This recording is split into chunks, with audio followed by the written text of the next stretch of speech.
Well, earlier at that forum, in a rare interview to international media, a senior North Korean official has said that America's pressure on Pyongyang goes against the idea of peace in the peninsula.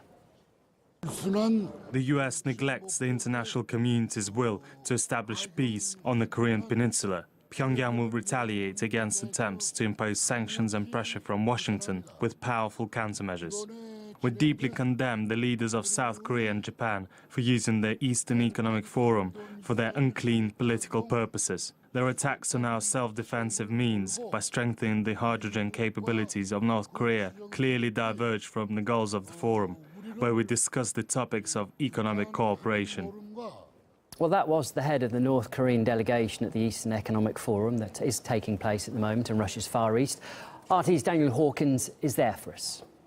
North Korean delegation arriving and giving a speech just in the centre of the hall to my left was very much something people were waiting for. There was a big media scramble to hear what they had to say, quite predictably taking a strong, uncompromising position, saying their development of the nuclear program was something that was not up for discussion. In the meantime, in the hall just next door, the leaders of Russia, South Korea, Japan and Mongolia were discussing also what to do about this crisis the world has been watching for some time.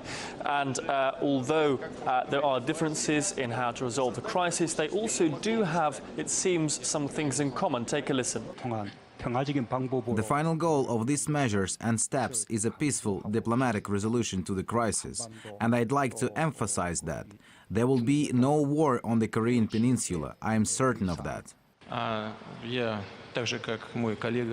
just like my South Korean colleague, am sure that a large-scale conflict, especially one with weapons of mass destruction, will not happen. All of the opposing sides have the same sense of understanding, of commitment to their people who live in the region, and we will solve this problem by diplomatic means. All sides involved in the talks here today are directly affected. Japan, South Korea, Russia, they all share land or maritime borders with North Korea, and as we heard there, would really suffer in the event of a military escalation of this crisis. So they do share those calls to dialogue, to negotiation, just perhaps have slightly ways of getting there. Japan and Korea agree that sanctions are needed, a harshening of sanctions by the UN, targeting in particular the North Korean oil industry, but they also say that these need to be done in conjunction with discussions with Russia as well. Take a listen. I refer to the need for tighter sanctions and believe that China and Russia are sticking to the same position. But what concrete measures need to be taken is something we must discuss together. Now, this is in stark contrast to the position of the United States. That's been very one-sided these last few days and weeks. We can all remember Nikki Haley, Donald Trump saying that time is running out, patience is running out, and of course Trump's now infamous fire and fury comments, all really serving to ramp up the rhetoric and increase economic and military pressure on North Korea to isolate the country even more. Something that is an approach that perhaps isn't so favoured here in Vladivostok.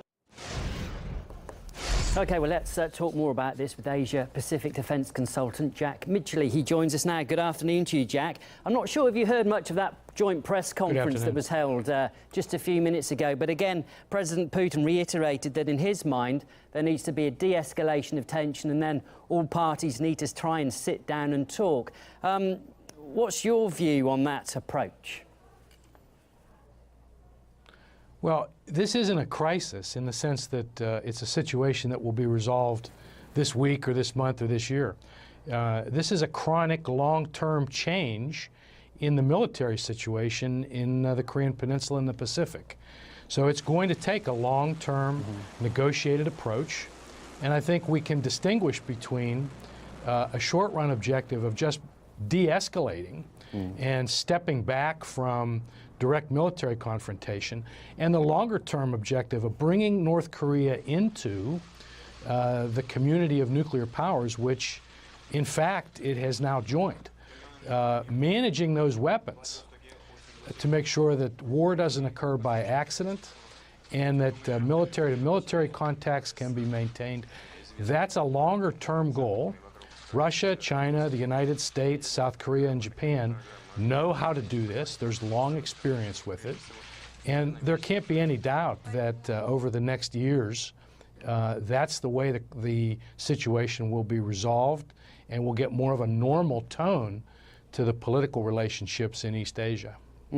Because if you listen to the rhetoric on both sides, I suppose I'm talking directly about North Korea and America at the moment, you know, things are ramping up, aren't they, considerably? And you could argue, too, that America has a point here because it feels it's been provoked and it should take some sort of action. So you have one side, or you have Russia saying, you know, things need to be de-escalated. But, of course, then you have two parties in North Korea and America who seem to be ramping things up. I mean, how's this going to play out, do you think?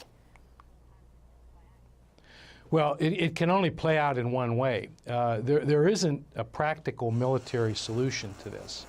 There isn't, no one is suggesting that there's a set of conditions under which North Korea can be disarmed.